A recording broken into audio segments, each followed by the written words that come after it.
$10 donation. The extra 10 is to cover shipping, by the way, outside of the continental United States. When making the donation, you must put Silver Eagle promo in the notes on the donation. And thank you for tuning in to Revolution Radio at revolution.radio and freedomslips.com. Without you, there is no us. Revolution Radio, where information never sleeps. The opinions expressed on this radio station, its programs, and its website by the hosts, guests, and call-in listeners or chatters are solely the opinions of the original source who expressed them. They do not necessarily represent the opinions of Revolution Radio and freedomslips.com, its staff, or affiliates. You're listening to Revolution Radio, freedomslips.com, 100% listener-supported radio, and now we return you to your host.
Ladies and gentlemen, this is Scott Bennett of Michael J. on Shell Game. It's coming to you on September 19th, 2018, and we're going to have Steven Pigeon and Christopher Street on with us discussing some of the economics internationally and some of the legal aspects internationally. So we're going to keep our microphones on mute and bring them on. Father in heaven, we pray for your guidance. We pray that every word that we say and every thought that we have is from you and for your glory. In Jesus' name, amen.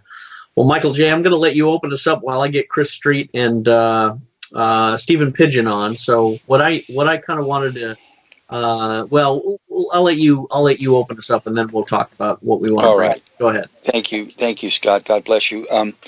This is an exciting time. For people that have been following us, we were very concerned about this exposed false flag that was focusing on Syria. Now we've seen that the Israelis deceived the Russians, fired missiles at Syria, and then got behind their plane, the Russian plane, and allowed the Syrian missiles to blow the Russian plane up. This was a tactical operation. This was very deceptive, very intentional. These Israelis know exactly what they're doing, and they are, as evidence shows, very capable of deception operations and mass murder. So we're very concerned about that. We're very concerned about the innocent people that were murdered by the Israelis when the Russian plane was there, trying to just keep track of the missiles that the Israelis were firing into Syria. They were not a combat unit; they were an observation unit, and yet the activities of the Israelis brought about the deaths of those people. So anyway, we've got people on the air now. We're ready to go forward. I wanted to, Chris and Steven, God bless you. I wanted to introduce Christopher Street and Steven Pigeon. Chris Street is going to be heading up the University of New California Economic Stool and the economic analysis. He did a wonderful lecture that we're going to begin putting up on the University of New California website and YouTube site that is forthcoming. And Steven Pigeon is our Dean of Law, if you will, for the University of New California that is upcoming. This is going to be a university that goes back to the foundational principles of a classic education in law, in economics, in history, in politics, in every subject, math, science, English, literature, the classical education that we used to enjoy in America and the world that has been eviscerated and corrupted and diseased by the leprosy of political correctness and leftist socialism and all of these emotional dysfunctions that have crept into the academy over the last 25 years, and specifically the last 18 years. We've seen an enormous degeneration in the American mind, and it's been written about by scholars. The closing of the American mind. A lot of the conservative authors have really looked and talked about this and dreaded it for decades. And I think now we're really at the abyss, at the dregs of the American educational system. Not all. There's always hope. But one of the things we're going to be doing is leading the University of New California, which is the fountain of ideas that will facilitate and manifest as the new California state, which is emerging with the help of the Trump administration and Chris Street and Steven Pigeon and others. So we are going to combine our political efforts to separate California into an educational effort too. And I think we will see with the substance of their lectures, and this is sort of the introduction of who they are, what their thought is, and what they seek to head up in a new curriculum, a new foundation, a new academy of law, a new curriculum and foundation, and academy of economics, and other subjects as we'll unfold them. This is their introduction to sort of talk about that. So I'm going to launch right into letting Chris introduce himself, and then Steven Pigeon. And then I want to go into, Chris, starting out what you and I were talking about, the assessment of what you see in the Middle East, and Steven Pigeon's as well. What Mike and I and others have been talking about, of course, just to set it up, has been what I see. My personal opinion is, after discussing this with Senator Dick Black, who recently returned from a meeting with President Bashar Assad in Syria, Senator Dick Black returned and, of course, reiterated what he said before, and which we're in agreement with. The Saudis are the main menace. The Wahhabis are the main menace, and the Israelis seem to be clothing and backing and supporting them in this juggernaut to try and spread Wahhabism up into Syria with ultimate ambitions in targeting Russia.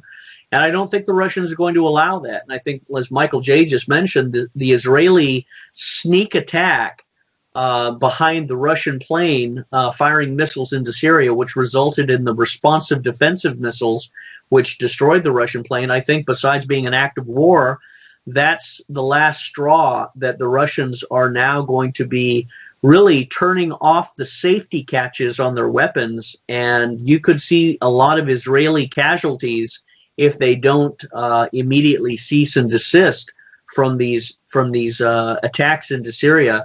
And I hope and pray Donald Trump is not going to listen to people like John Bolton and others and push us into any sort of a conflict with Russia or Syria, because it would be the end of his presidency. The American people don't want that. And the moment they get a feeling that he is a George Bush 2.0 or an Obama 2.0, he's done. And I don't think he's dumb enough to do that, but it's very unnerving to see some of the people around him and listen to their war rhetoric. We have to learn by that. And ultimately, I'll close it by saying we're also learning from countries like Norway. And Chris, you started this off. Norway and other nations are having this moment, coming back and seeing that they were on the wrong side of history when they backed the military intervention in Libya, which has resulted in massive amounts of refugees coming across the Mediterranean from sub-Saharan Africa into France and Britain and Sweden and Germany and elsewhere. So we're having a major birth pang or paradigm shift or mea culpa moment in understanding what fires we've ignited in the Middle East, and we don't want to turn this fire into an inferno. So I'll hand it to you, Christopher Street, to start off the conversation. Go ahead. Well, I hope my connection's good. Am I sounding fine? We hear you fine. Okay. I'm a little more, I have a different perspective in that I look at the world as economics. And of course, when you look at the world as economics, it's sort of like the tide comes in and the tide goes out. And, sometimes the boats get left on the sand, right? And the problem when you look at some place like Syria is you have this thing called the Orontes River. The Orontes River is about geography. And on one side of the Orontes River was the empire of the Moors, and on the other side of the Orontes River was the empire of the Persians. And these lines have changed over time, but they have a miraculous way of coming back. And of course, Syria has always been in the middle of this game because there's actually a lot of money historically in war. Now, remember that the Silk Road ran from China through the Middle East, through Syria and Persia, and up, of course, into Europe. And the greatest wealth transfer from, say, 500 BC to pretty much 1500 AD was trade on the Silk Road, because these, the West would pay gold and silver for these very valuable issues, such as ceramics, such as silks, and others.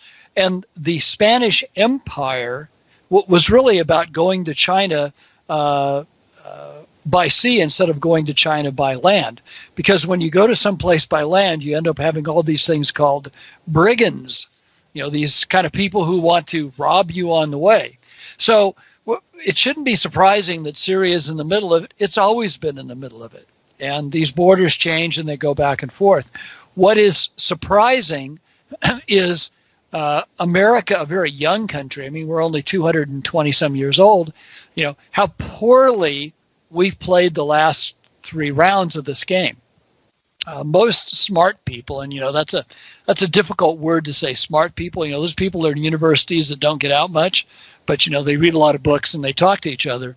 Most smart people were absolutely convinced that America was a post-industrial country, and they were just trying to sort of keep it going as we moved into a form of socialism, because our ability to compete in the world had really left us once we lost our oil dominance. What was miraculous is you elected Barack Obama, someone who was from the university system. His grandmother worked for the Agency for International Development. Now, Scott, that usually is called the CIA, right? Yeah, that's right.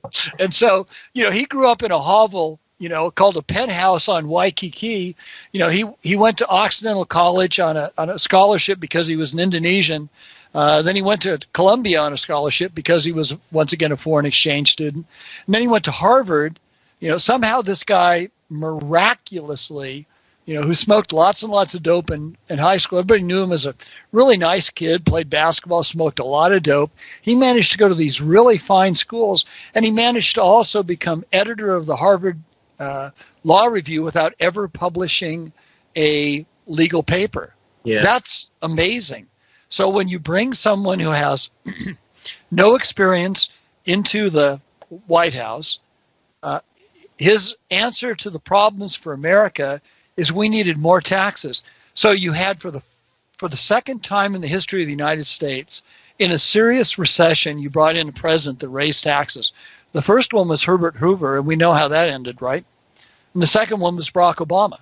And Barack Obama would have absolutely taken the country in the toilet, except that America has this incredible change going on right now, which has to do with fracking and the incredible boom in energy.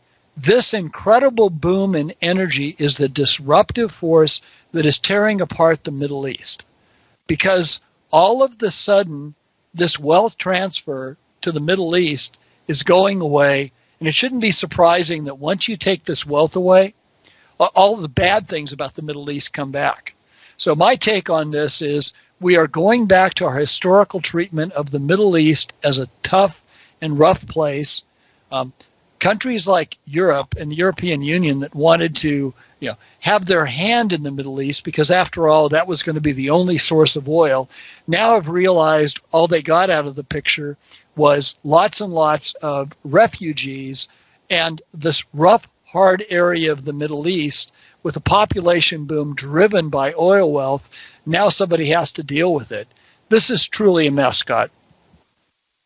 Yeah, it's fascinating to see the economic modalities and the natural resources shifting around, because you see implicit in that the political reorganization, the political choices that are reorganizing, and Trump, of course, is at the center of all of this. He's at the center of the Middle East. He's at the center of the China evolution. He's at the center of the Russian evolution. He's at the center of the Iranian conflict or potential. And then we see him, that's his foreign policy. And then we see also his domestic policy. So, I wanted to hand it to Steven Pigeon and let him give us his feedback on your comments, Chris, and Steven also to expand in this legal discussion. Go ahead, Steven Pigeon. Well, thank you, Scott. It's a very interesting situation that Chris was bringing up here concerning this new emerging economic reality. Of course, when the NAFTA, GATT, World Trade Organization treaties were organized and ratified, I recognized then that we were going to be dealing with some real difficulties, particularly in terms of economies of scale, because what was happening was we were, shipping out the production of goods to, basically slave labor camps in Indonesia and China and so forth, where it was possible to produce a product for $1 that used to cost, let's say, $40 to manufacture. And then that product was being represented in the American market at the same retail price that reflected its American production. Well, you look at that, and if you just plot that out on a graph, at some point you're going to cause the American worker to have to compete directly with the worker who's making $1 a day. And some of that came home to roost during the Obama administration, which is why we floated into almost a 50% unemployment rate with 100 million Americans, many of whom are permanently out of the workplace, but with as many as 100 million Americans being out of work.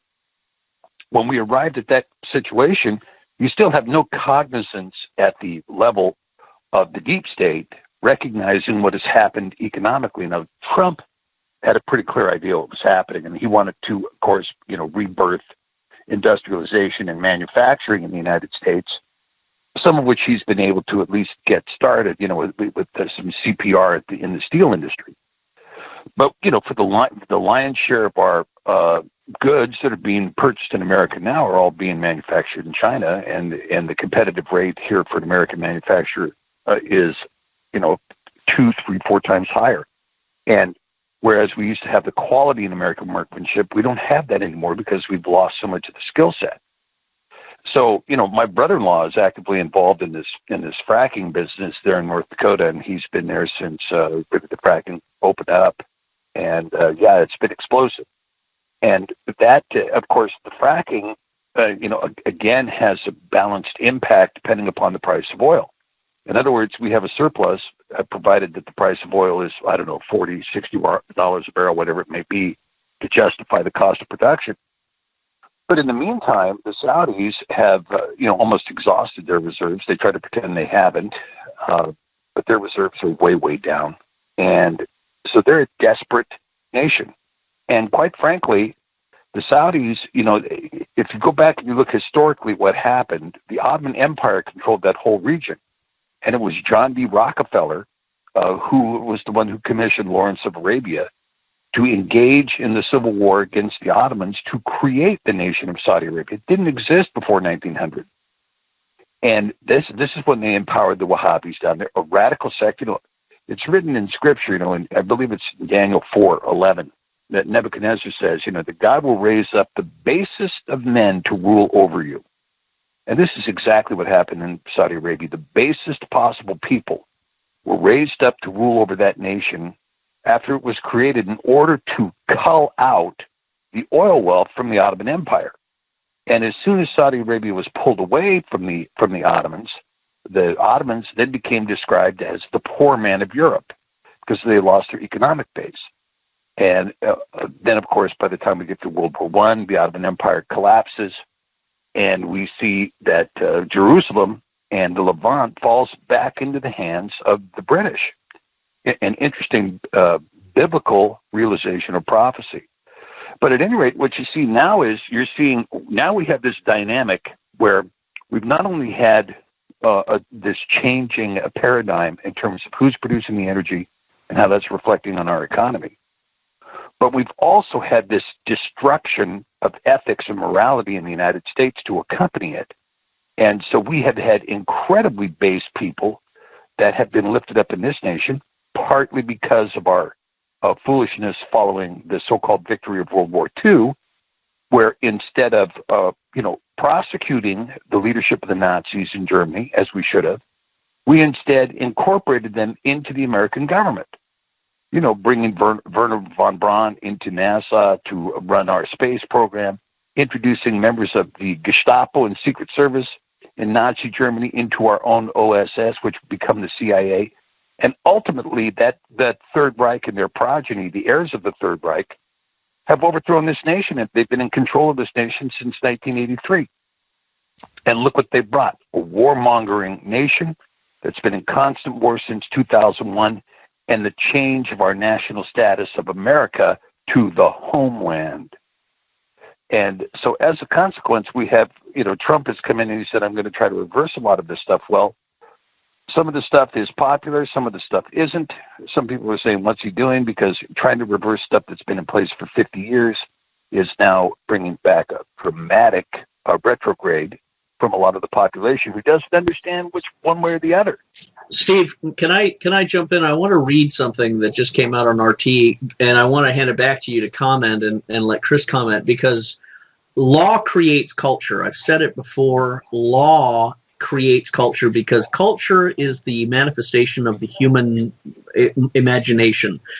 Culture is the substance of clothes, of music, of art, of everything that we create, that we express. So law controls our expressions. So law controls culture.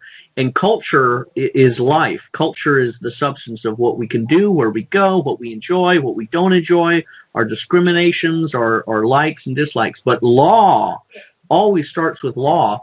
And the reason I'm saying that is because law in the United States is the Department of Justice, is Jeff Sessions, the Attorney General. I think you know where I'm going about this.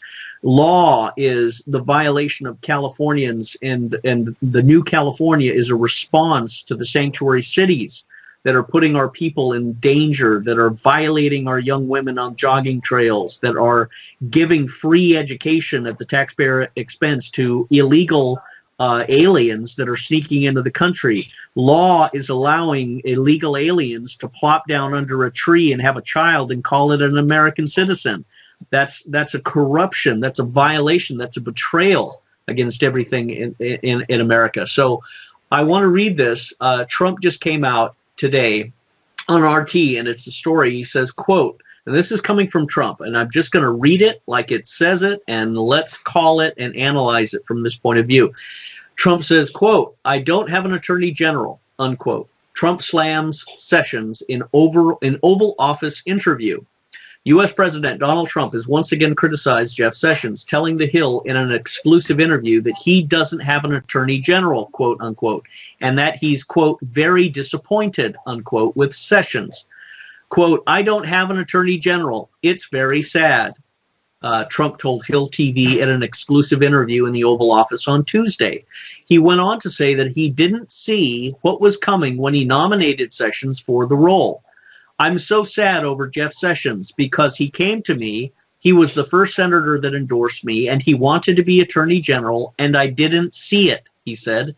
In true Trump fashion, he then went on to state that Sessions performed very poorly, quote unquote, in the nominating process. Quote, I mean, he was mixed up and confused, and people that worked with him for, a long time in the Senate were not nice to him, but he was giving very confusing answers that should have been easily answered. That was a rough time for him. unquote. Trump has long expressed his frustration with Sessions for recusing himself from the Russian investigation in March, after it emerged that he had held 2 meetings with Russian Ambassador Sergei Kislyak during the presidential race and had not disclosed them to the Senate during his confirmation hearing. Quote, he gets in, and probably because of the experience that he had going through the nominating, when somebody asked him the first question about Hillary Clinton or something, he said, quote, I recuse myself, Trump said. Quote, and now it turned out he didn't have to recuse himself, Trump said, referring to the fact that the FBI wrote in a 2017 email to Sessions, let's see, he gets in and probably had experience nominating somebody else. And now it turned out he didn't have to recuse himself, referring to the FBI wrote in 2017 email to Sessions aide that Sessions did not need to reveal contacts with foreign government officials that were made in the course of his work as a senator. That email was made public in December. As speculation continues to swirl on whether Trump will fire Sessions, the president declined to provide a straightforward answer. Quote, we'll see what happens. A lot of people have asked me to do that, and I guess I study history and I say I just want to leave things alone. But it was very unfair what he did. We'll see how it goes with Jeff. I'm very disappointed in Jeff. Very disappointed. The Tuesday comments aren't the first time that Trump has publicly slammed Sessions. Earlier this month, he said it, blah, blah, blah. Quote, I put in an attorney general that never took control of the Justice Department, Jeff Sessions, he told Fox and Friends Morning. It's sort of an incredible thing. Sessions fired back, saying in a statement, I took control of the Department of Justice the day I was sworn in, unquote. And it goes on and on. So I want to hand it back to you, Stephen, and let Chris comment after that. What are we witnessing on the Sessions and the Trump relationship? What are we reviewing with the Department of Justice and law in this country? Is it real? Is this guy really a dope and a retard and a scumbag, and Trump is dealing with it? Or is there kabuki theater and a secret operation designed to destabilize and lance the boil of the deep state? Stephen Pigeon. No, I don't think it's the second, Scott. I think it's the first. I think Jeff Sessions moved into the office like a D8 cat and then took the keys and went home. And he's parked the D8 right there at the head of the office, and nothing's moved since he's gotten there. And as a consequence, because he is so fearful, I mean, it gives you an idea what happens when you appoint somebody out of Congress to one of these offices. They get a position in Congress and they get paid to do nothing. Send letters, look good, limit the emails to get to them, vote on the stuff that their friends approve. They don't have to have any courage. I mean, Congress hasn't had courage in a long time. And Jeff Sessions represents the epitome of that. There's not a speck of courage in him. He's afraid that he's going to step out and the media is going to crucify him. And of course, look what the media is doing to Brett Kavanaugh right now. So you have this idea of, this rogue media, many members of which, in my humble opinion, should be prosecuted for the work that they've done. And he will not move. He will not protect the president, and he will not do what he needs to do. And as a consequence, he is a daily reminder that the criminal crooks that have been running this country for the last 40 years are above the law, period. Well, I could kind of chirp in on that, Scott, but I see it a little bit different. I see that every time Trump dizzes Sessions, it gives Sessions credibility with the left, and there's nothing like your giving the hatchet to your executioner. Now, 2 years ago when this all started, if anybody would have said that Comey would get fired, that the number 3 guy in the FBI would probably is clearly getting prosecuted in the form of McCabe and is probably going to prison for at least 10 or 15 years, that all of this is coming out, that the insurance policy, all this inside baseball that is really deep state, the kind of things that I talk about when I see, Barack Obama coming through as just a poor kid living in a penthouse on Waikiki, and then, going on to Harvard and, becoming the president of the United States, as if these things aren't, part of the inside baseball. But if you look at the game for Donald Trump, here's a guy who came from the outside because America was ready for the change. The deep state had already failed. their game was over. Now, Jeff Sessions is a guy who probably should have been on the Supreme Court by now. But in the 90s, he got derailed because people called him a racist. I happen to know Jeff Sessions, and he's from Alabama, but he's this kind of Southern gentleman type. And I'm the fellow who talked to him about the Trans-Pacific Partnership in 2015, got Jeff Sessions on board. He led the Senate in the opposition to that, and Donald Trump and Jeff Sessions, found a point of merger on this issue in the campaign. So the Trans-Pacific Partnership, the most destructive treaty in the history of the United States, is gone. NAFTA is being drastically restructured. Huge issue. This was Clinton's finest moment being restructured. You now have the FBI. Everybody's talking. Everybody's going to go to prison, and they're all selling each other out. There's nothing like, the focus of the microscope on the cops, because that's really what it is. You're taking out, the real cops, the people that play the game. So if you're playing chess, you're seeing a lot of bad moves people have made. But when you add it all up, we just put a $200 billion tariffs on the Chinese, and the U.S. stock market's been up the last 2 days. I think Trump's got this going on, and if he wanted to fire Sessions, he could, but it makes it great kabuki for him to be blaming Sessions for being mean to him, as the Inspector General and Jeff Sessions basically is cleaning house and putting these people at the risk of going to prison. Let me hand it to Michael J., but I just want to say this one thing. I agree there's a potential kabuki theater and a inside baseball strategy of giving Sessions the cloak of invisibility and causing all eyes to separate and look somewhere else, while Sessions allegedly puts these people up to be shot at and taken down, or puts a noose around their neck to be removed. That's always a possibility, and I always hope that and pray that's the way. At the same time, I agree with Stephen. If we call it just as we watch it and we see it, by what we're seeing and hearing and reading, Sessions is a coward and a weakling and an idiot, and it rhymes with my report that I sent to him when he was a senator, and he did nothing like everybody else did. But there's a danger that he is this retard. But here's the point: if it is kabuki theater, if it is a gamble, if it is a scam, if it is a deception operation, there's still a cost to this, because the American people don't like to be fooled. And how is Trump going to back himself out of this big pile of shit and say we were playing all along? We were, because he's going to at some point have, if what you say, Chris, is right, at some point he's going to have to reward Sessions. He's going to have to acknowledge Sessions. He's going to have to backtrack out of his earlier criticism of Sessions. He's going to have to say Sessions is a good man. He's doing a good job. Or Sessions has now surprised me. He's coming around. Or, you know what I said about him earlier no longer applies. He's changed his colors. He's got new feathers. Whatever he says, Trump is going to have to shift away from the psychological criticism and damning of Sessions to the support and the acknowledgement of Sessions.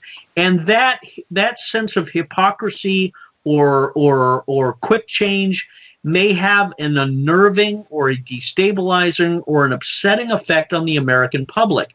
And that's what I'm trying to reconcile, is how Trump maneuvers in the direction of supporting Sessions in this kabuki theater, when he's been really coming out against him and making it very public. Because I'm just thinking the average American citizen, which is what Trump needs to lock into and go with the American populist spirit to continue to be supportive, to survive. He needs to be dialed into what the American populist spirit says. And instead, he seems to be deviating in Syria by going to fight in Syria, or keeping American troops there, and now backing ISIS and Al-Qaeda, which everybody's talking about. and going against Russia and picking fights with Iran. He's going against what he promised Americans earlier, which was the main reason he was elected. I think people wanted a complete sea change in the foreign policy of this country to focus back on domestic policy. And they thought Donald Trump can do domestic policy because he's a businessman. He's built things. He's employed people. None of these other knuckleheads can do a damn thing. They're parasitic politicians. So let's get Trump in there as a pretext to regrowing America's greatness. He will naturally divert resources out of the Middle East. No one wants to be there, and naturally he will build the country up again. Instead, he seems to be of two minds. He's keeping a foot in the Middle East rather than plucking it entirely out and shaking off the mud and the dust, saying, we're done with that. That was the stupidest thing ever, and we're never going to do that again. And instead, he's keeping the foot in there with John Bolton and Nikki Haley. So there's a double-mindedness. And then, he's got the domestic policy, which I agree, the Republican policy of low taxes, low government is always good. But there's a double-mindedness, and the session things needs to be reconciled. I'm going to hand it back to you, Michael J., and then you can come around with Stephen Pigeon and Chris again. Go ahead. Thanks, Scott, and God bless you, Chris and Stephen. This is an amazing season, isn't it? We're looking at things that is the focus of this program has already encompassed the historical realities of the Silk Road, and we need to remember there's a new Silk Road being built right now.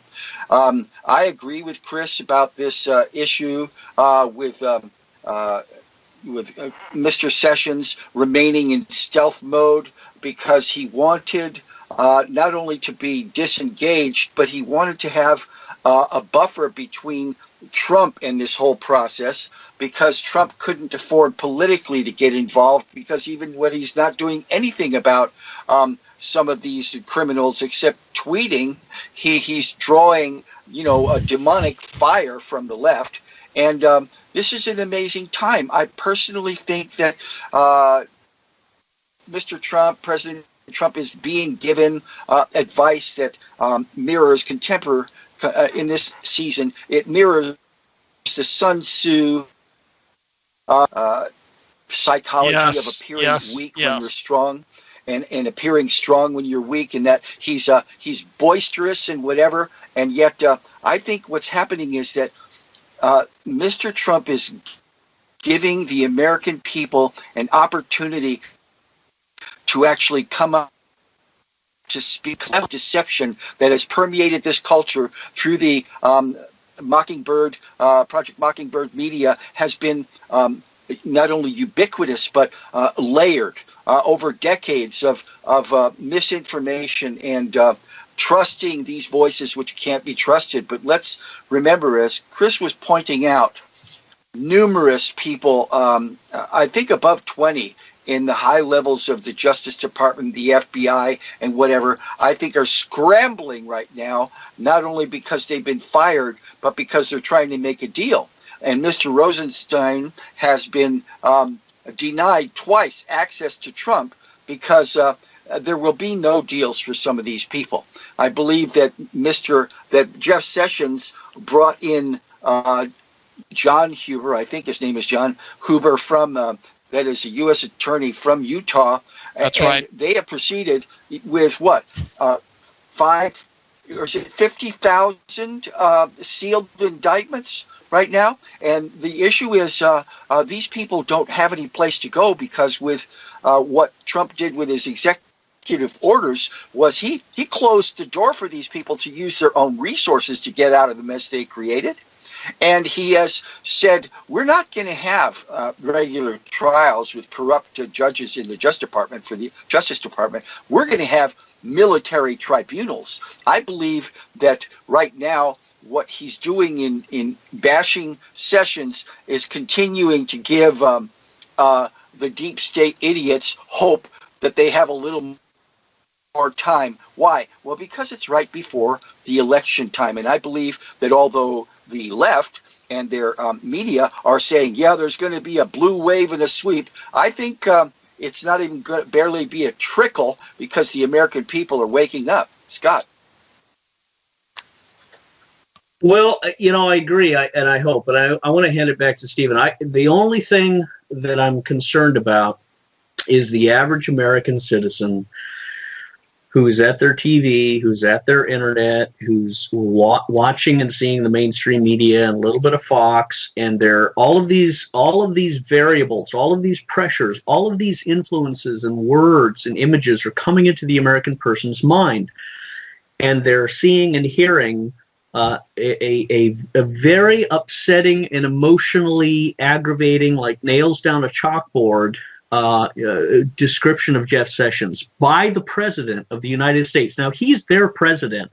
They are emotionally invested in him. There's a love, there's a support. We all know it from Reagan. If anybody came against Reagan, boy, we got up to fight and tear their guts out. And if anybody comes against Trump, we're the same way. Hey, that's our president. We voted for him to save us from this Jezebel and these hermaphrodite, castrated, homosexual, transgender, lunatic Antifa types that I will go and take a bullet for. I will fight the whole bastard country of these Antifa leftist nut jobs, and I'll die fighting to protect the president from these savages. That's how emotionally invested we are, not into the man, but into the movement behind the man. We're into the current of wind that was blowing Trump, and the wind in his sails is sort of the conservative impulse. We know that is the hope of humanity, the conservative respect for God, respect for law, respect for family, marriage between a man and a woman, the deregulation of government, the maximization of freedom, the return of the rights and liberties and privileges to the American individual citizen so that they may flourish and blossom. All of that is implicit in conservative thought, and we all know that because we love it, we thrive it, because we know man is lifted up to the best he could be through conservative responsibility and privileges. The liberal Democrat leftist hates God, hates himself, hates man, and therefore it creates a government full of hate to oppress and crush man in this notion of madness that leads to misery and death and destruction and lobotomized minds and political correctness and the absence of truth. There is no truth, because if it offends you, you go down this path of madness. So the left is a mad path, and I like what you said, Chris. We'll save it to bring it up after this roundabout. But the American citizen is so invested in Trump that there's a danger that they get so upset if they sense that they've been lied to or deceived or hypocrisy. They just don't have the emotional hard drive. They don't have the space on their emotional hard drive to deal with this inside baseball, kabuki theater, Sun Tzu, plotting against the Democrats strategy. Now, I hope and pray I'm wrong. I'm the first one to say we live in one of the stupidest countries on the planet Earth because what the liberals have done to our education system. But we have to be cognizant and say, how does the American people respond to this this sort of kabuki theater, if it's real versus if it's not real? If Sessions is a traitor, is a fool, is a liar, is a coward, is all of these bad things, despite what we may know about him in the past, what ultimately is going to drive us forward? I'll hand it back to you, Stephen Pigeon. Well, Scott, I supported Jeff Sessions. In fact, I recommended to the Trump administration that they consider Jeff Sessions for the vice presidency because of looking at his resume and so forth. But with that being said, I want to remind you that, WikiLeaks provided all the material that came off Hillary Clinton's laptop was made available to the whole world, and how many different acts of espionage she created. There's not a single indictment, and she would be convicted in about 15 minutes in front of any competent jury anywhere. No indictment. No indictment for Huma Abedin. No indictment for Debbie Wasserman Schultz. What about the murder of Seth Rich? What about the underlying the things that took place in the DNC and the corruption in the DNC, completely uninvestigated? What about Uranium One? What about the money laundering operation that's the Clinton Foundation? The fact that they're an illegal entity with no proper filings at the federal government level, and there's zero investigation, none? We don't have any indictments there. What about the transfer of uranium to the Russians through the Clinton Foundation and Frank Juster out of Vancouver? No investigation, no touchy, no nothing. So I'm sitting here watching these horrendous acts of treason and espionage that have been perpetrated by these individuals who managed to get their hands on the levers of power, and there's no touching them. No touching them at all. And for me, that's extremely disturbing. I was extremely upset during the Clinton administration. I watched all the crimes he committed, then only to be impeached for the Monica Lewinsky affair when they were transferring our nuclear and missile technology to the Chinese, and he was putting the money in his own pocket. That never got investigated. Instead, we get this light little impeachment on the Monica Lewinsky affair, which the Senate was unwilling to pull the trigger on. I remember all these things. And the fact that the Obama administration committed international war crimes and crimes against humanity in the so-called Arab Spring, no prosecution whatsoever, no look, no nothing, just zero. Instead, we have 45,000 or 50,000 quote-unquote sealed indictments. Well, and what I see coming out of the Operation Mockingbird media is what? Nonstop berating, demanding the impeachment of Trump. And we're going to take him out as soon as this election is over. This whole farce that went on with Brett Kavanaugh in his nomination process. If that woman cannot prove her case, she needs to be indicted. She's the one who said it. She has derailed the nomination process with an accusation that is so blocked by the statute of limitations, she needs to spend some time in prison for doing it. But here we go. There isn't anything that's going to happen. There's nothing that's going to happen out of the Justice Department. And you, Scott, among anybody sitting on this phone call, know exactly what the record is concerning the Brad Birkenfeld disclosure, James Comey's involvement, Hillary Clinton's involvement, and the funding of terrorists, which, as you know, is also high acts of treason. It's one thing to say, we got a guy here who made a phone call to an ambassador of the Russian Federation one time. We need to put him to jail for lying to the FBI, while we're ignoring overt, very conspicuous acts of treason. Does that strike you that the Justice Department is doing its job?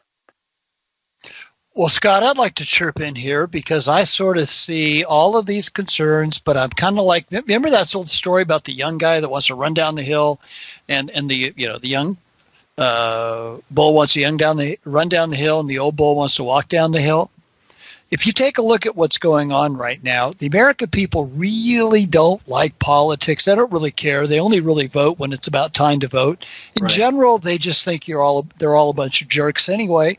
But the difference is right now that the American economy is screaming. Employment has never been better. I don't care if you're black, brown, green, or yellow, or white, whatever color you want to be, you got a job.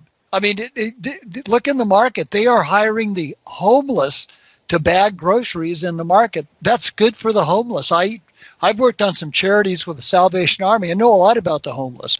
What the homeless really need is a job. The problem is you can't get a job in America when you're outsourcing jobs to China and you're outsourcing them to illegal immigrants.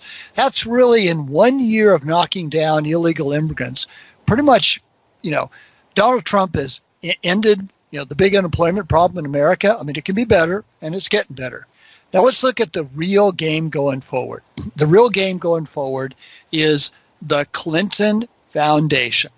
There are 28 agents in 5 offices around the United States investigating the foundation. Every American understands a foundation isn't supposed to have a 92% expense ratio. That means that 92% of the money got spent in expenses and only 8% went actually into services. That's coming down. It's just a matter of time before it's all eaten up. If you look at Donald Trump, here's a guy who's a developer, a builder. You know what it's like in Brooklyn on a building site? You walk in, you look at the biggest guy, you walk right up to him, you punch him in the nose. If he's a union guy, you punch him twice and just establish your territory. And then you guys kind of figure out, okay, we kind of understand each other. Donald Trump punched, dear leader in North Korea in the nose. He said, I'm going to nuke you. You either get rid of those missiles or I nuke you. And nobody's ever believed in America until Donald Trump did it. And all of a sudden, Donald Trump now has a new best friend. Because if the guy gets rid of the missiles, and he really does denuclearize, I would call him my best friend. Go over to Revolution Radio at Israel's been a mess forever because it's been a benefit for everybody there to be a mess. It's been good business. You know, the Saudis get to run their 16,000 Ladies and gentlemen, can I please have your attention? I've just been handed an urgent news story. I need all of you to stop what you're doing and listen. And the Wahhabis and everything, it sort of keeps us over here. But the mess got on the go. So big. Still want to listen? Don't have one of those fancy phones with too many buttons. Don't know what an app is? Or you don't even care? Well, we got you here at Revolution Radio. Now you can dial in 24/7 to listen to our shows. We have a number for Studio A and Studio B, and best of all, it's free. Don't forget, carrier charges for your cell phone provider may apply, though, so check with your cell provider to make sure. So ready? Here you go. Get a pen. Here's the number. Studio A is 712-432-6958, and Studio B is 716-748-0112. Thank you very much for listening to Revolution Radio, freedomslips.com, the #1 listener-supported radio station in the world. 5 minutes. Hey everyone, it's Barbara Jean Lindsay, the Cosmic Oracle. If you have questions about your past lives or future plans, need answers from the cosmos about your love life or career, or just want to keep your finger on the pulse of the planet, check out my show, The Cosmic Oracle, here on Revolution Radio at freedomslips.com.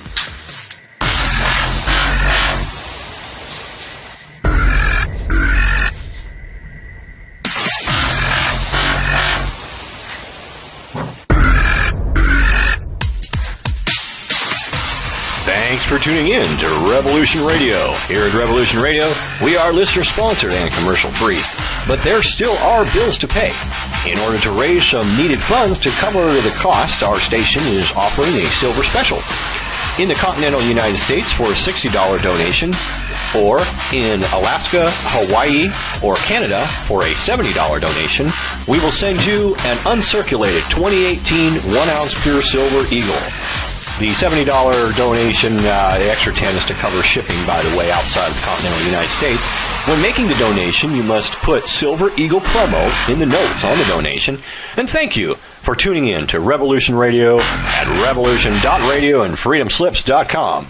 Without you, there is no us. Revolution Radio, where information never sleeps.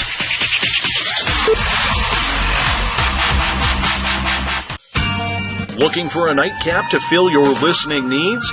Come join us on Spaced Out Radio with me, Dave Scott, right here on Revolution Radio. Monday through Friday for 3 hours a night, starting at 9 p.m. Pacific, midnight Eastern, we will take you down the supernatural path.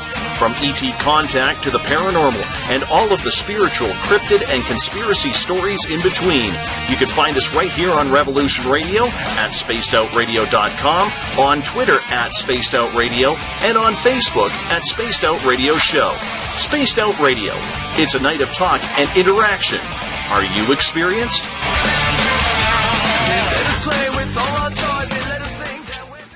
Join me weekdays for my new show, Tell Chris Joe. It's going to be a problem show brought to you live from Kensington.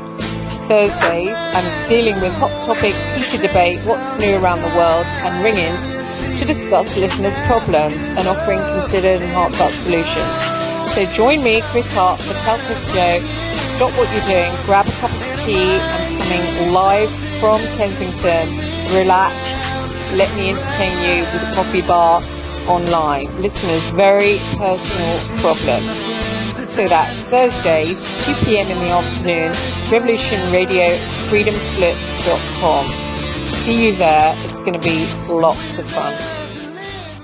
The opinions expressed on this radio station, its programs, and its website by the hosts, guests, and call-in listeners or chatters are solely the opinions of the original source who expressed them. They do not necessarily represent the opinions of Revolution Radio and freedomslips.com, its staff, or affiliates. You're listening to Revolution Radio, freedomslips.com, 100% listener-supported radio, and now we return you to your host.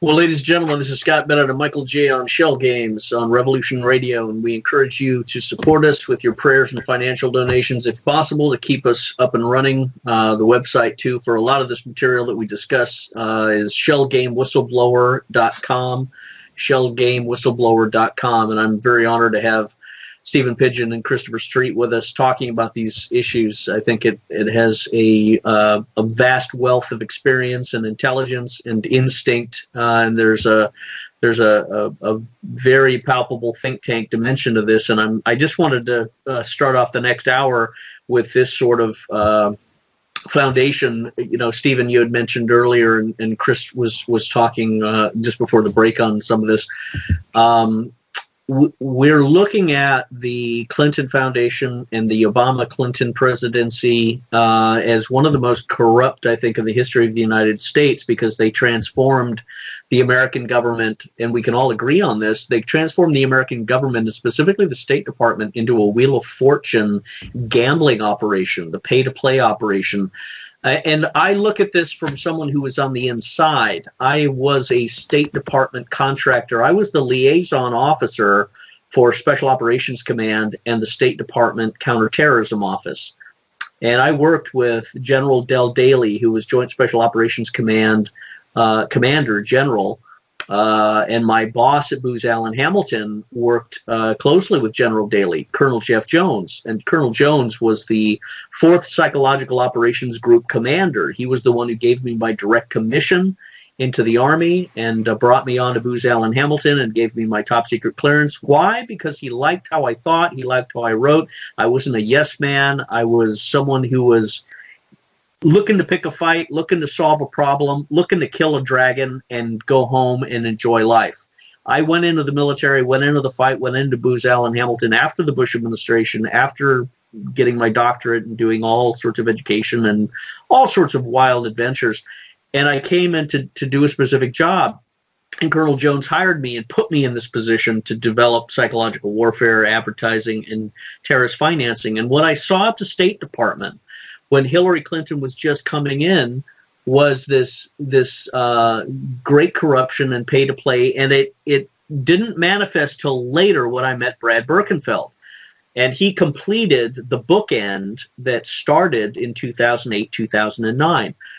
And Hillary Clinton came in as the State Department secretary, and to make a long story short, the greatest crime in the history of this nation is the Hillary Clinton Swiss bank shell game.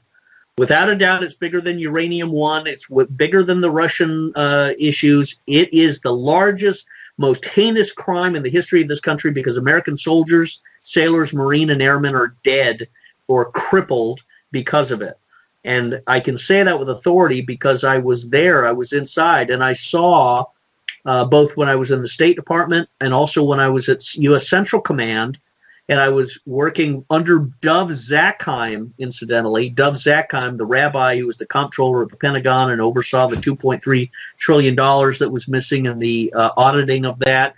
And I won't go into the 9/11 strike upon the auditors, the cruise missile that took out the auditors at the Pentagon that were working under Zakheim. Zakheim should be hung several times for his role in that, but he went down to Central Command and ran the terrorist financing operations, and Colonel Jones put me under Zakheim to work for him and work with him. And I saw when I was fired and thrown out by Dov Zakheim, and I won't go into too many of the legal details because it's still in the court process, but when I was thrown out and thrown in prison, I didn't realize why, because I had my faith and heart in the American military and the government. I was there to fight the good fight, and I didn't think about the corruption. I didn't know the corruption until I was thrown in prison after Donna Shalala's nephew was made my attorney. Donna Shalala was the Clinton Foundation president. So, you know, the deep state and all of these things, I'm right in the belly of this, and not because I wanted to be, but because God put me there. And I was vomited out by the whale onto the beach of Nineveh, if you will, and that is now. But before I met Brad Birkenfeld in the belly of the beast, in the whale's gut in prison. And Birkenfeld showed me the WikiLeaks cables and all of the Swiss bank account materials and the whole litany of Swiss bank terrorist financing through Abdullah Aziz and other Saudis and the other Qataris and other Bahrainis and all of these people that were financing terrorism.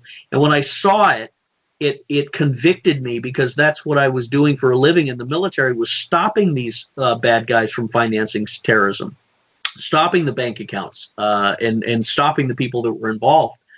And we lost Stephen. Let me bring him back here. What I saw when I started to report this was This is Steve. Hillary. I can't take your call right now because I may be on the other line, or the phone may not be available. But What I saw was Hillary Clinton and Eric Holder and Lanny Brewer and Covington and Burling and Barack Obama working with Robert Wolf, chairman of the Americas at UBS, chairman of the Americas for Wealth Management, and financing a lot of these Chinese Uyghurs and bad guys that were being funneled up into Libya and now Syria.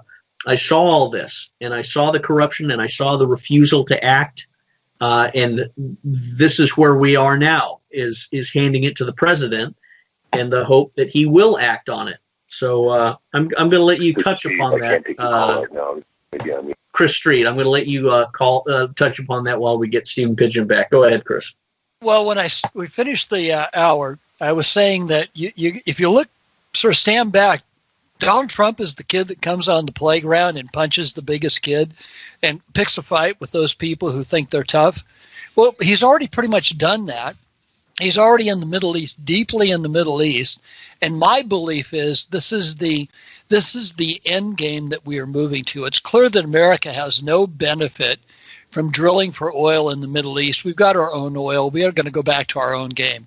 You know, the peak oil thing in the United States is going to happen in 270 years. That's right. We have enough oil for 270 years.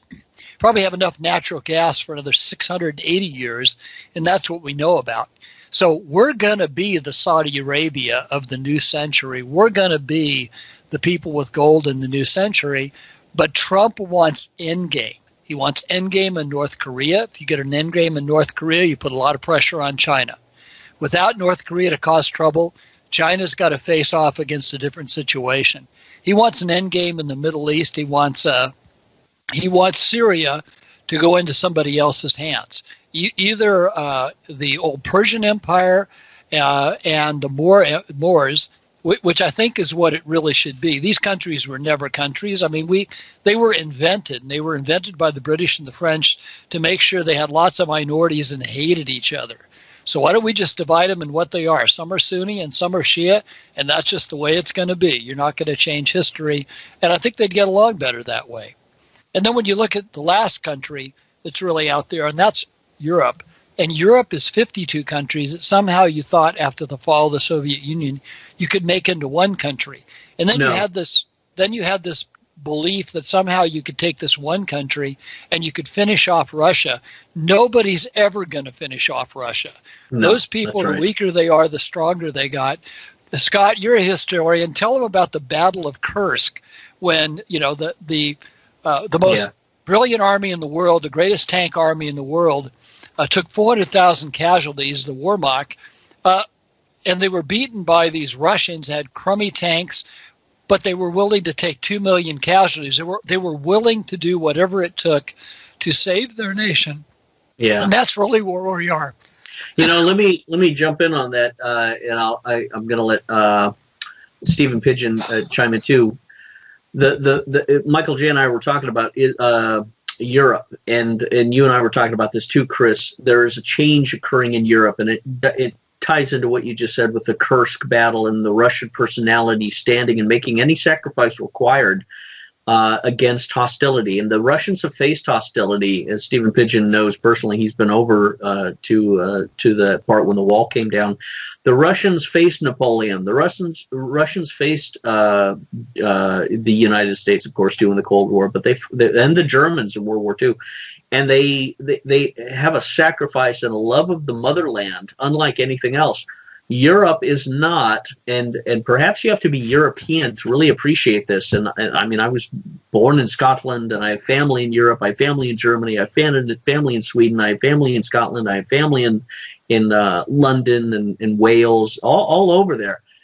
Germanic, Celtic. And the fact of the matter is Europe is not ever and never will be, despite the best attempts at these silly little European Union Brussels bureaucrats who are just complete, castrated idiots as far as I'm concerned.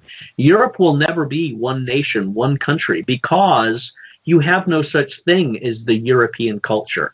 You have Italian culture, you have Hungarian culture, you have Swedish culture, you have Finnish culture, you have Scottish culture, you have Irish culture, you have German culture, you have all of these tribes, and thousands of years, but let's just say for the past 500 years, Europe is all a bunch of different anthills, if you will. They're all these different mounds, and they're layer upon layer that are steeped in traditions and traditions of conflict too. The Swedes fought the Finns, and the Danish fought off the Germans, and the Danish invaded England in the Shakespearean times, and the Scottish invaded England, and they were invaded. You have this whole internecine history of 1,000 years of fighting, of loving, of fighting again, of loving again, of mutual alliances, and they break, and then the Austrians are united here, and then they break up, and then you have this and that. You have this constant shuffling of chairs, if you will, in Europe that is manifesting, and always has and always will. I think the EU and the Euro and all that is a failed experiment. It was a failed German idea, and the Germans they're very smart, they're good engineers, but they're also two-dimensional. They don't have the elasticity of humor. Let me say that again. The Germans do not have the elasticity of humor. They do not have the flexibility, and you have to have that warm, taffy flexibility to really dominate the world. And the British have that to an extent. The Scottish have it, but you have this strangeness in German that manifested in the EU and all of that. But now we see, and I'm going to end it here and hand it to you, Stephen. What we see now is all of Europe beginning to recognize the failed experiment of Libya. Norway just came out with a report 2 years late, but it came out with a report saying we should never been a part of Libya. We should never been involved with that. We never wrote a paper about it. We never explored it. We just jumped onto the train that Sarkozy and Cameron and Obama were pushing and Hillary Clinton was pushing. We jumped on the train, and it's taken us over the cliff. Because now we got hundreds of thousands of these migrants who don't know how to behave, don't know how to leave women alone, rape little boys in public swimming pools. That's just the way they are. Rabid dogs behave like rabid dogs. So how do you handle them? Do you let them into your home and to devour and hump the leg of your kids and your wife? Or do you kill them? Do you put them down, or you keep them out in the backyard, or put them behind a fence? It's your choice, but we've made the drastic mistake. And perhaps it's a George Soros PSYOP operation. We've made the mistake, and the United States is squarely responsible for this, of destroying their civilizations and allowing them to come up into Europe. And they've destabilized Europe. And Russia has said this. Putin has said this. They're going to continue so long as you leave these benefits open. And Putin scratches his head and looks at Europe saying, are you just a bunch of idiots? And Italy seems to be pulling out of it. Hungary seems to be pulling out of it, meaning pulling out of the fever, the hysteria, the lunacy of somehow these are European values to let these people in. No, it's not. It's suicide. It's cultural suicide. And the smart people of Europe are waking up. They're pulling out of this. So I want to transition to how we see Europe unfolding and adapting, because we also see Israel shooting down a Russian plane in the sneakiest, dirtiest way imaginable. And the media in America aren't talking about this at all. They're talking about Kavanaugh. And I think it's purposeful, because this act of Israel, act of war against Russia, I think is a game changer. And the Europe-Russian power model paradigm change may be coagulating. They may be coming together. Europe may be more and more shifting towards the orbit of Russia because they don't like how the United States has carried the world. Go ahead, Stephen Pigeon. Well, let me begin by saying, Scott, that the expression of the Russian people right now is the voice of Orthodox Christianity that's being heard around the world. Now, that's the current expression of Russia. I have been in Kursk, now that Chris brought it up. I've been in Kursk many times, actually. And in fact, in one of my visits, I was working with my interpreter, and she wanted to have a cigarette, and she said, let's go here. And so we went around this corner, we walked down this road so she could smoke privately, and we walked into a graveyard, and it was a graveyard right next to our hotel. And there was a huge statue there memorializing the war dead. And it was that then, at that point, that I learned for the first time that they had lost 16 million soldiers in that war. And, the war began with Germany putting 8 million troops along the Russian border, including 10,000 panzers. And they initiated their attack against Russia. And the Russians came in, and quite often, like the deployment into Stalingrad, for instance, they would send 3 Russian young men to Stalingrad to be deployed, and there would be 1 rifle. And the instruction was, when he dies, you get his rifle, and when he dies, you get his rifle. And the 3 would go with that instruction. And that's the way it was. And, so when you see the Russians now, the Russian people have, and Russia is not free from sin, okay? Don't get that impression. There's still many atheists. There's lots of mafia still present in Russia. There are many evil men working in Russia. But the dominant paradigm in Russia has re-embraced its long tradition of Eastern Orthodoxy, and you're beginning to see a nation emerge that is looking towards righteousness in what it's doing. Now, the history is not this old when you had, many of the underbelly aspects of Russia are Islamic. For instance, you had a whole bunch of countries that used to be part of the USSR, Kazakhstan, Uzbekistan, Tajikistan, Kyrgyzstan, for instance, Azerbaijan. These are all Islamic areas. But even in Russia right now, you have a whole series of so-called republics that are there in the Northern Caucasus that are also Islamic. Cherkessia, Kabardino-Balkaria, Ingushetia, Chechnya is very famous, Dagestan, for being Islamic. And there were so many Chechen extremists that have waged a war against Russia during this period of autonomy since the collapse of the Soviet Union. And it's been, you would, as you might expect, you would see all of the aspects of Islamic terrorism being used in Chechnya, beheadings and all the rest of this stuff. And so now the leader of Chechnya is this guy Kadyrov, who is Islamic himself, but he is a loyalist to Vladimir Putin and to Russia.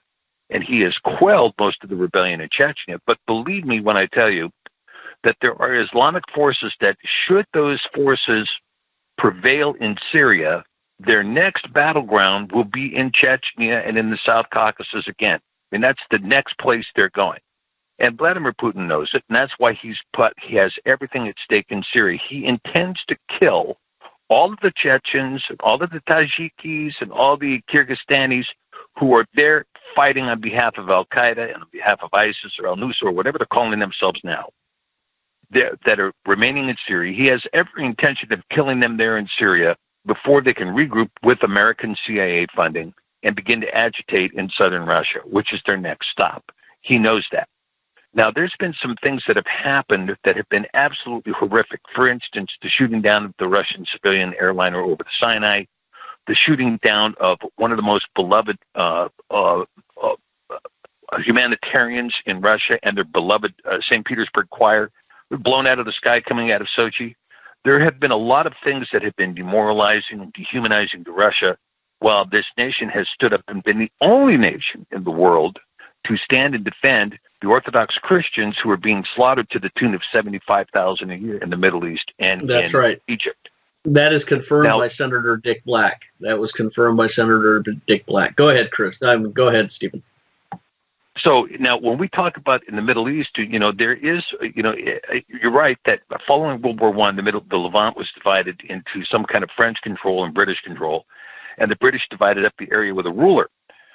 But that's been in place now for some time, really since the division was created by, again, John D. Rockefeller and the funding of Saudi Arabia. However, during the Iraqi war and following the Iraqi war, Donald Rumsfeld came out and said continuously, we don't know how to handle the peace. We knew how to win the war, but we don't know how to handle the peace. I wrote a letter to George Bush at that time, and they were talking about dividing Iraq along sectarian grounds, that is to say the Kurds, the Shiites, and the Sunnis. And I instead wrote to him and said, why don't we apply principles of federalism and use the Alaskan model of creating a permanent fund from the oil revenue and distributing that permanent fund into the 13 sectors of Iraq, or the 12 sectors of Iraq. The administration actually adopted that policy, and they got immediate peace throughout Iraq by doing that, by imposing federalism instead of racialism. Should we let, you have to bear in mind that Bashar al-Assad has governed a diverse population in Syria where he has given a measure of protection for not only Christians and Orthodox Christians and Assyriac believers, but also for Sunnis and Shias and even Jews inside the nation of Syria. Now, granted, they don't all have equal status, but nobody had imposed the jizya, where you had to make a payment in order to retain your faith inside the country, which was imposed by ISIS. So there is a lot to be said for the diversity that was being managed by Bashar al-Assad in Syria. And the question that I have for everybody involved here is, when did America obtain a national interest in Syria? I don't recall Syria ever attacking us, ever launching any acts of terrorism. I don't recall Syria doing anything to anybody at any time since 1973. But I do know that an impetus has arisen when it comes time for Genie Oil to have a pipeline, when it comes time for Qatar to have its preferred placement of a pipeline, when it comes time to loot the oil resources of eastern Syria, now suddenly we have a national interest.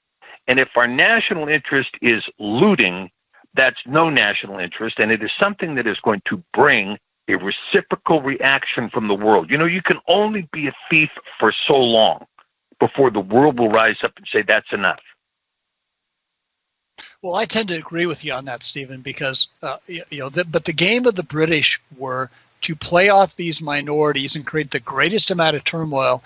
That way, when the 1,500 redcoats would come into India, India was run by 1,500 soldiers on horses. But when they would, ride into town with their red and their polished saddles and all that kind of stuff, the average mother in India thought, oh my God, stability. And at the same time, the British would make sure that the Muslims and the Hindus are, at each other's neck all the time. The strategy of this sort of keep the world in turmoil and we can do our own thing. I mean, that's old thinking. The game doesn't work economically anymore, and it's we're in that transition moment from Plan A, which was we need to break up the Ottoman Empire, and won't it be fun because we'll all get a piece of it. Well, it's been 100 years. How's that working for you? I think these things need to go back together. You're going to have to just get used to the idea there's going to be a Sunni world and there's going to be a Shia world. And the Shias are probably going to be nice to the minorities because they are a minority. So the end game on this is pretty simple. How we get there, I think, is accelerating right now because Europe is tired of putting money into this. The United States is tired of putting money into this. And at the end of the day, we're all going to go home, and those Saudi kings, Saudi 1600 royalty are going to lose their cash, and that's the end game. Yeah, I agree with that, Chris. I think that when you speak from an economic point of view, the question is, do we have a viable interest? First of all, do we have a viable interest in the petrodollar? And I think Trump knows perfectly well that the days of the petrodollar are over. In fact, the days of fiat currency are over. And Stephen, I've got a question here. The issue for me is coming in as I went to different Bible colleges, and all of them were Zionist. How do you see this as far as, was it always policy with respect to economics, or was there another agenda concerning the Zionists to 7 years and 7 nations in 5 years plan, or creating the Kalergi plan to wipe out the white Europeans, or Was it just using the economics as the financing for that deeper evil agenda with respect to the Greater Israel Plan and the counterfeit, if you will, the counterfeit eschatology that seduced our so-called Christian Zionists into supporting a culture that was essentially cruel beyond human imagination and totally committed to wiping out Christians in the Middle East? How do you balance that with their economic incentives? Well, I think that when you talk about this, I have a different view on Zionism. My experience with Jewish people is that they used to. A lot of people think that Jews have a single conviction. My understanding is, you put a Jewish guy in the room, you get three opinions, right? And what really is going on in Israel is that you have a dynamic where a lot of the people that came there because they were told this is going to be a haven following the Holocaust in World War II. And so you see many Holocaust families that have fled there, and you see other people that have come there for that reason. But you had notorious terrorists like Ben-Gurion, who created the state to begin with, and were at radically at odds with Menachem Begin and so forth, and killing one another, and determining which British they were going to kill. If you recall, that thing started off with the bombing of the King David Hotel and killing British people, right?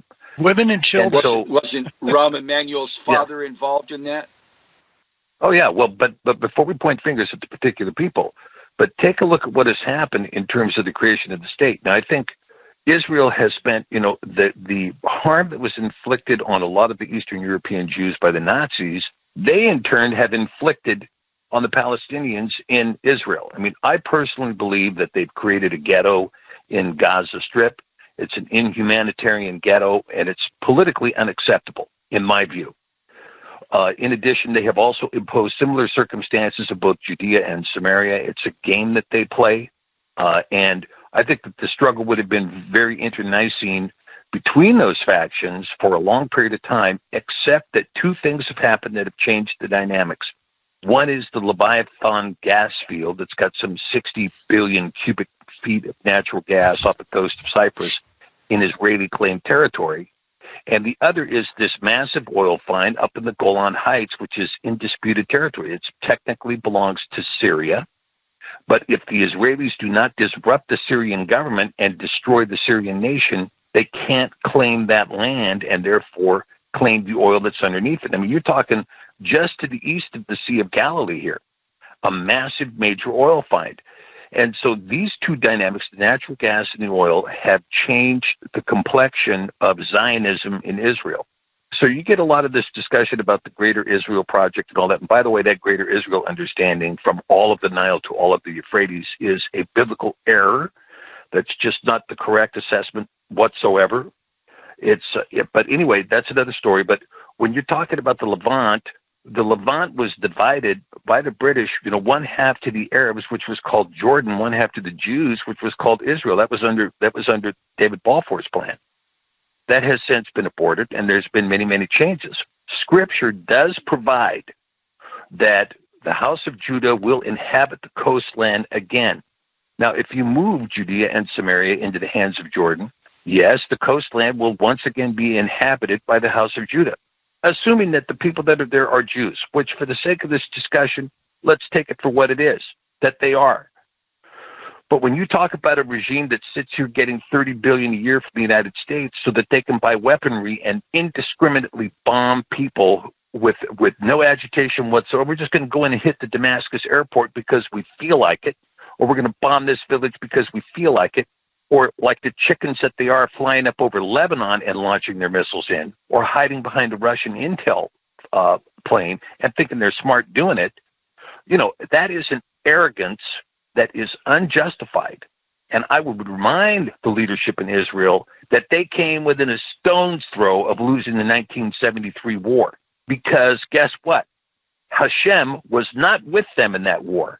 And if you think that Hashem is standing behind you when you're killing civilians in violation of the treaty with Laban that was made years ago, you're dead wrong. That's incorrect.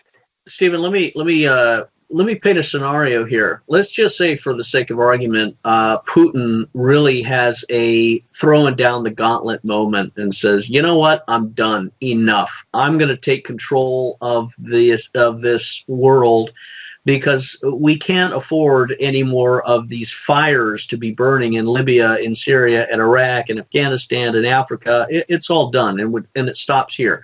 And he throws down the gauntlet, and he says, okay, Iran, China, Syria, we're going to stabilize this area, and we're going to expand outward from this area. That means any Israeli ship or plane or troop is burned up and killed and destroyed in a firewall. Period. Where nothing is getting through into Syria. Turkey, same thing. You get out, or else you're all dead. And China and Iran and Russia begin to expand out. Saudi Arabia is internally destabilized. A coup d'etat. Salman is killed. A new pro-Russian regime is established that completely ditches the petrodollar and has there's a new sheriff in town, and it's Putin. So I'm painting the absolute reversal scenario, the reversal of the Battle of the Bulge, where everything implodes against the United States. Europe is aggressively lobbied and communicated with and told, look, all of these mindless savages that are raping your little boys in public swimming pools, it's all the fault of the United States. So come to our side, the new sheriff's in town, and we'll purge all of these people out. We'll put them on buses. We'll kill them in the middle of the night. We'll put them on oil ships. Whatever happens, happens. But we're not going to surrender Christian society anymore to these anti-Christian forces coming out of the United States or elsewhere. So you begin to have a massive purge down and a massive change. And Israel itself and the United States itself cannot checkmate this, because Russia, of course, can checkmate our checkmate with the nuclear capability. Now, you may go into the Star Wars dimension and lasers and things like that, but who knows? Maybe they have similar things. But what if, what am I missing? But what if Russia begins an outward aggressive expansion because of its concern of its own borders and stability, and it's not going to let these Wahhabis come up anymore into Russia. It's just done with all of this, and it's going to say, you know what? It's time to kill the termites in the wood of our home. And we're going to do it mercilessly and ruthlessly and unapologetically, and we're going to make the next century the Russian century. Is it possible? Am I missing something? What more can we add to this possibility? Because I see it as very possible, because, again, psychologically, I look at the sickness and the delusion and the insanity of America's internal domestic population, present company excluded, but America over the past 20 years has turned into this transgender, homosexual, lesbian, insane, politically correct, drunk, just a Dr. Jekyll and Mr. Hyde caricature of what we used to be in the 1940s and 50s and 60s and sunsetting in the 70s. We now are probably one of the most diseased and socially confused and schizophrenic populations on the earth as a whole. And I don't see that in Russia. I don't see that in other areas of Europe. And Kavanaugh and this lunacy of aggression, and you said it before, Chris, and I'm going to hand it back to Stephen to talk about what am I missing, but then I want to get back to you, Chris, because you had a good point about this is how the Democrats are in grieving mode. They're coming apart at the seams because they're in grieving mode. But before we get to that, I want to ask your thought, Stephen Pigeon, on what am I missing if Russia does this expansion, it's our century now because we can't survive it being anyone else's. How do you see that unfolding, Stephen Pigeon? Go ahead. Okay, I'm going to summarize this as quickly as I can, Scott. Make sure Chris has some room on this. I think you misunderstand the Russians.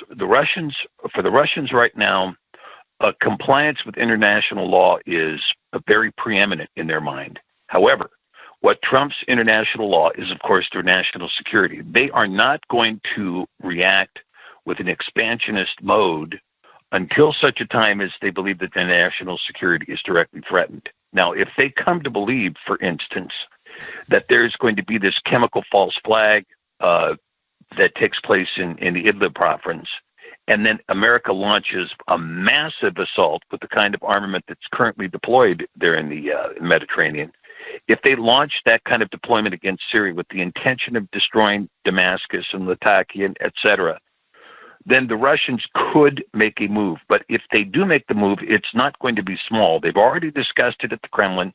These things have already been published. Unfortunately, you guys are in the Bay Area because one of the targets is going to be San Francisco. But the other target is going to be Washington, D.C. Now, I mean, what would happen is if the Russians make the decision, our national security is at stake. We have no choice here. We either win in Syria or we lose the homeland. Therefore, we're going to pull out all the stops because America has pulled out all the stops. Then, quite frankly, what I would expect to see is probably a Russian EMP over Denver, one over Youngstown, Ohio. That would be the initial salvo. Probably 3 or 4 nukes into Washington, D.C., a couple of nukes off the coast to create tsunamis. San Francisco would be gone. Denver would be gone. The alternate capital would be gone. And so they would attempt to completely take the head off the snake of the United States in the first salvo. And that would be the very first shot. Then the question would be after that, then the question would be a petition for peace to say, do you guys really want to follow up with further nuclear destruction? And I don't know what the Pentagon response, of course, there wouldn't be a Pentagon after that, but I don't know what the national response from the United States would be. There may be a dead hand that we would play.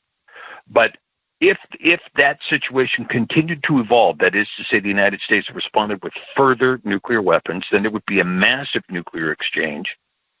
And following that, there would be a physical invasion of North America by Russian troops. So they currently have 300,000 troops in active deployment in eastern Siberia with a deployment of 10,000 Chinese-made tanks, right?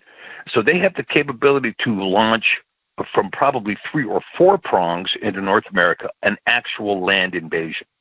Are they going to do this? It's doubtful. But the question is now is whether or not President Trump is going to arrive at a condition of foreign policy advice that is something other than neocon insanity where the Middle East is concerned. We have no national interest in Syria. We have none. Now, we may have a national interest in maintaining, in determining some kind of Iranian deal, but we don't have an obligation to further support Saudi Arabia. The fact that we have the capability to completely displace the Saudi Arabian supply of oil to the United States means that our commitment to the petrodollar can end.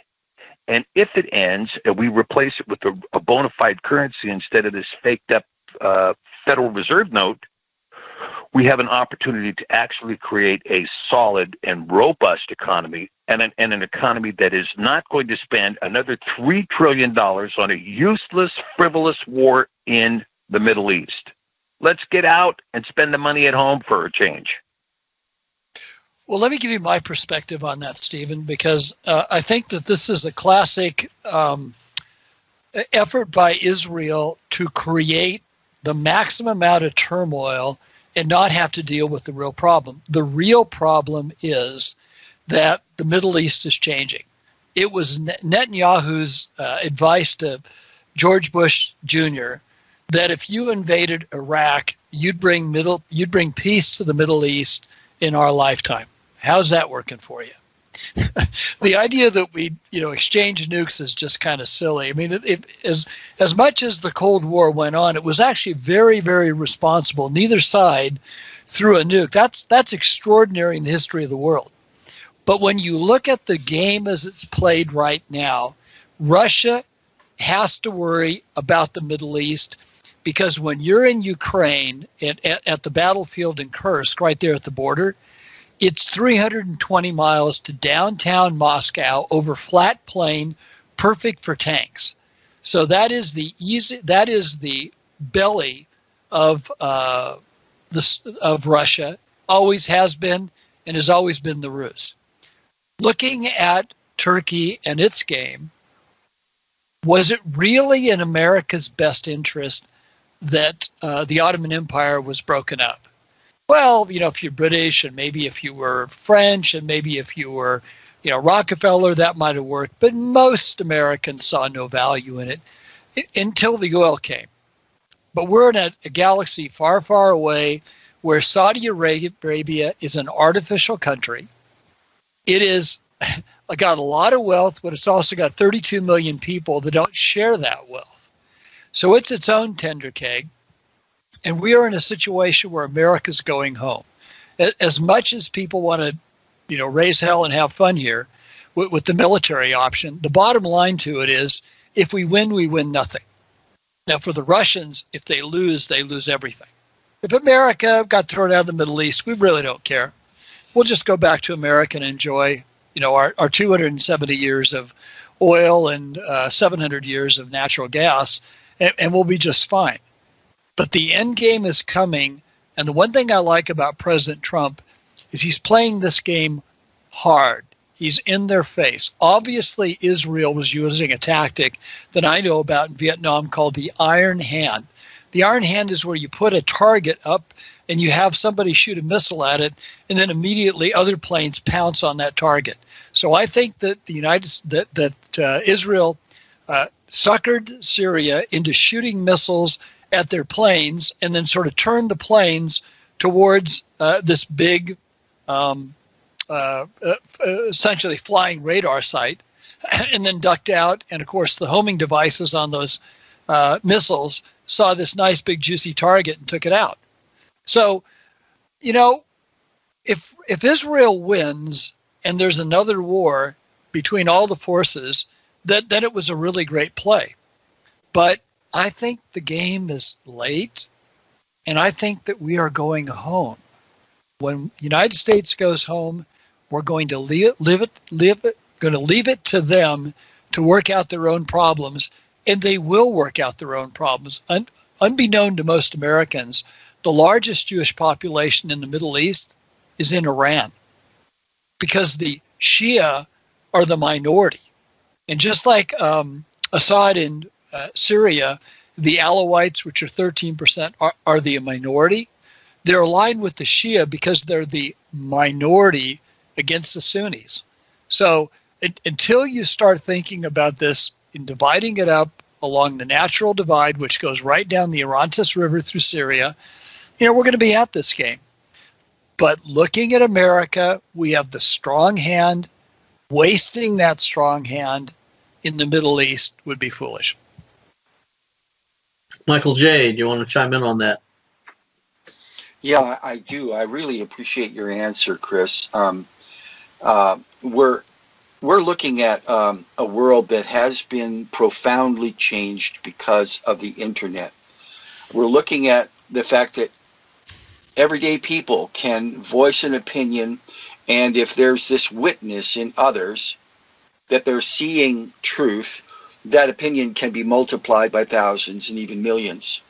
We're looking at the fact that it seems to me, in answer to prayer, that the planned false flag for a release of chemical weapons in Syria so that Syria could be bombed has been sidetracked.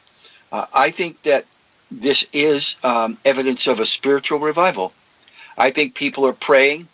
I think people are understanding that the truth is not just the Mockingbird media version of reality, that the truth is something where we can be receive encouragement from people just like this program that we're involved in right now. This program is an expression of grace, speaking truth into the creation, into this generation. And I'm encouraged in many ways because I personally, and I've said this before, believe that President Trump and President Putin got together on at least two occasions with respect to what we know about, the last being in Helsinki, and then there was a separate meeting on, I think, Air Force One. And I think that we're watching something amazing happen. And I also believe that it's because the American people and many millions of Americans decided to go back to the polls because they had realized, because of the language President Trump was using, that was before he was president, was actually responding to the real heart cry of America. And the miracle was that millions of people went back because they didn't believe it was about choosing the evil, between the evil of two lessers, that we actually had a viable hope. Now, I cling to that hope because I was at a prayer meeting this morning, and we devoted time to praying with a group of God-fearing Americans for President Trump and for this nation, and also for this phenomena of New California that's emerging.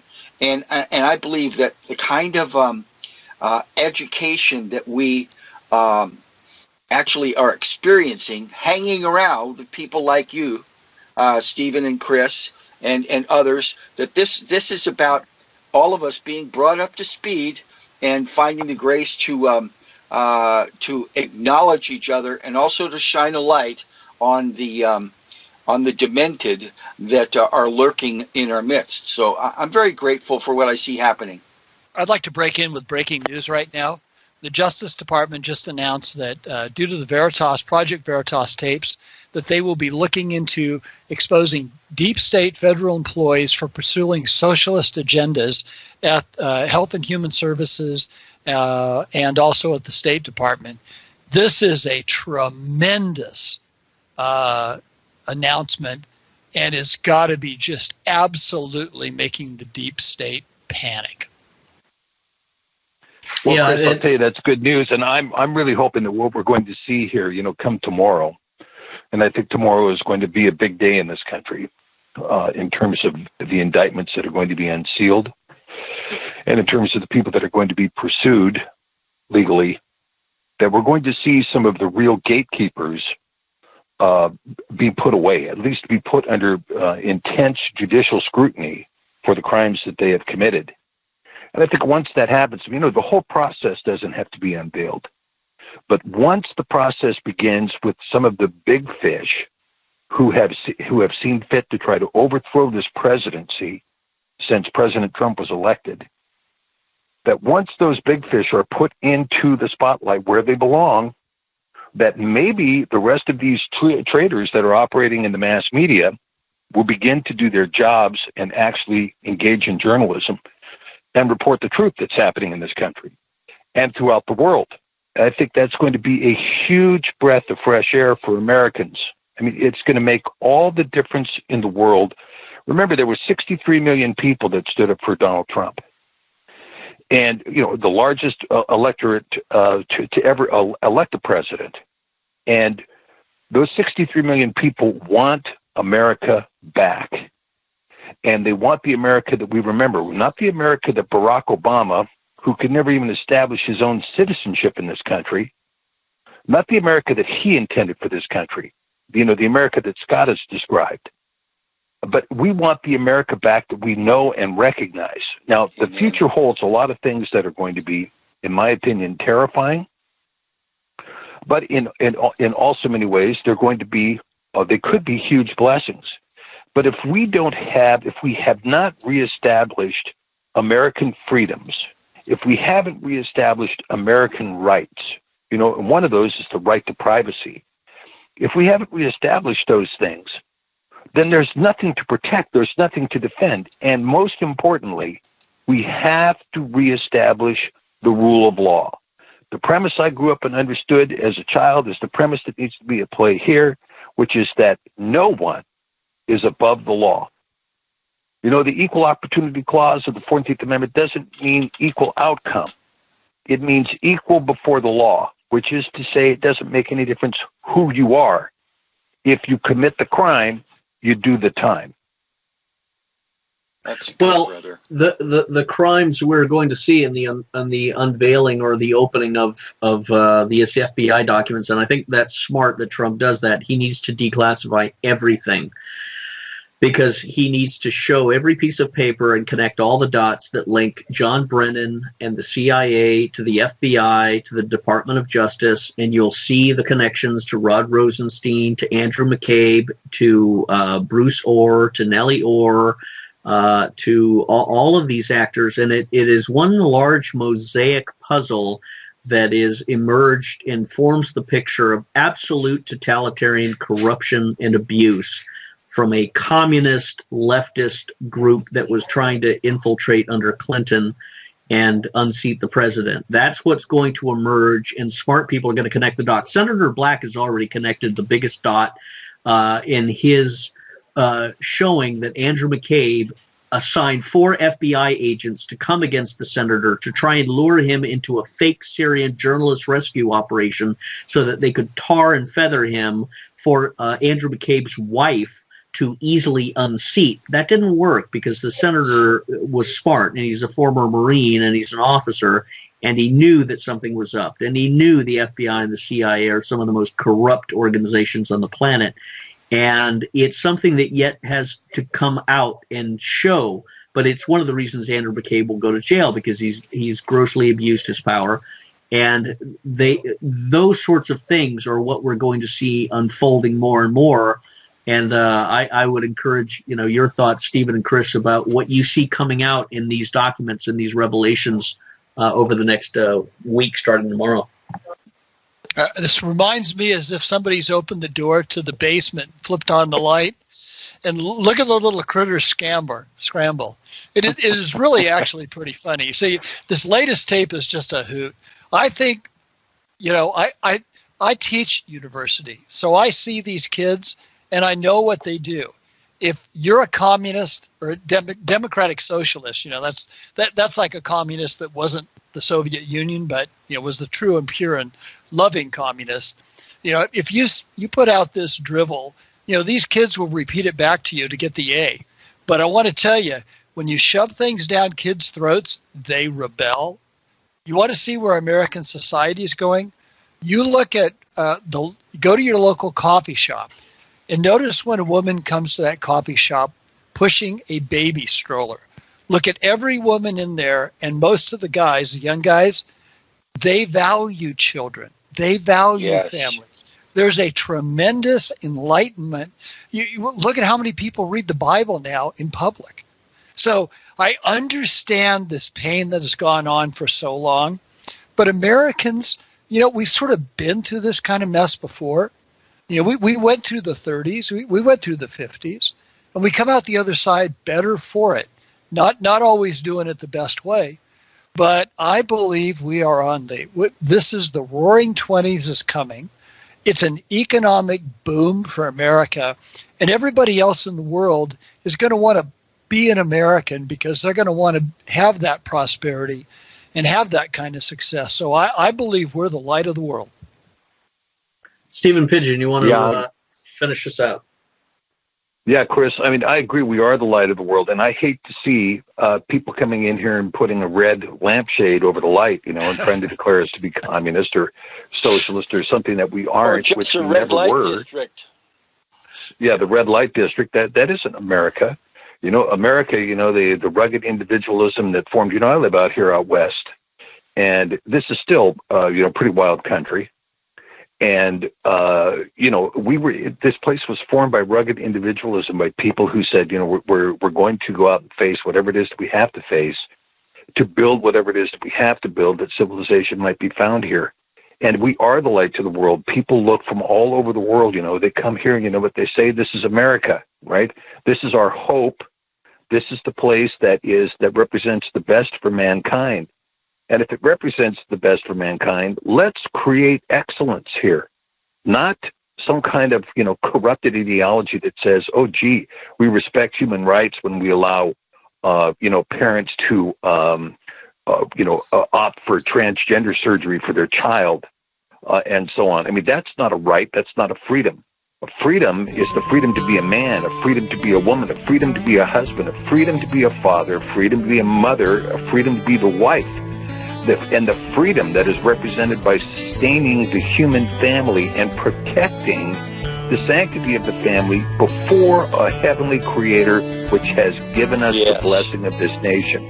Yes. And if we do not recognize our creator and the blessing that's given here, and to be thankful for that as a people, and to once again re-embrace the old Protestant work ethic, he who does not work does not eat. This used to be the cry of America, and this used to be who we were. There was nobody who could outwork an American. There was nobody who built a better product than America. This was the place to be, and we lived. It was never a place that was free from sin or free from adversity or free from our own difficulties. But we were a better country. Thank you for listening to Revolution Radio at freedomslips.com. Any commercial advertising you may hear in this program is at the sole discretion and benefit of the host of this program you are listening to. Revolution Radio does not endorse any commercial products, nor does it accept monetary compensation for on-air advertising of commercial products, nor will it ever. We are and shall remain 100% listener-supported. Any product advertising on this program are considered used at higher risk, and Revolution Radio shall not be held liable for any claims or damages received from any product advertised within this program. Revolution Radio, where information never sleeps. Government, we pray, shine a light and the works of darkness. We pray for your help and that you sustain us and continue to instruct us, Lord, as you bring us forward in this battle. In Jesus' name, amen. Amen. We'll see you Friday. Thank you for being with us.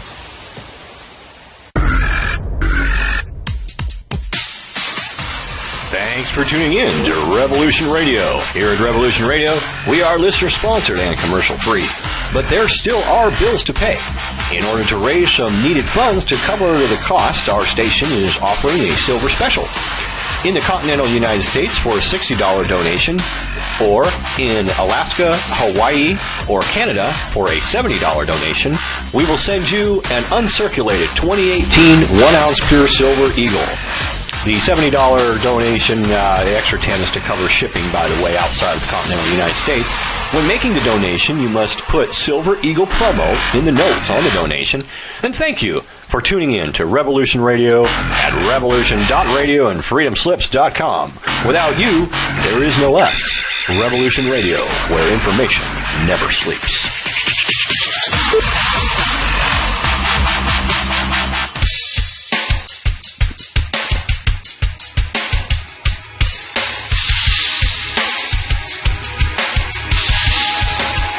Enter into a world unseen on Raven Star's Witching Hour. You will encounter eclectic topics from the realm of spirit brought into our matrix of truth. With your host, the Solaris Blue Raven. Solaris will bring you an array of unique guests covering topics from ghostly spirits to amazing anomalies, covert technology, UFOs, and shadowy global events. And that's right here at Revolution Radio, freedomslips.com, Saturdays, midnight till 2 a.m. Eastern Time. Revolution Radio, where information never sleeps. Let the magic rise.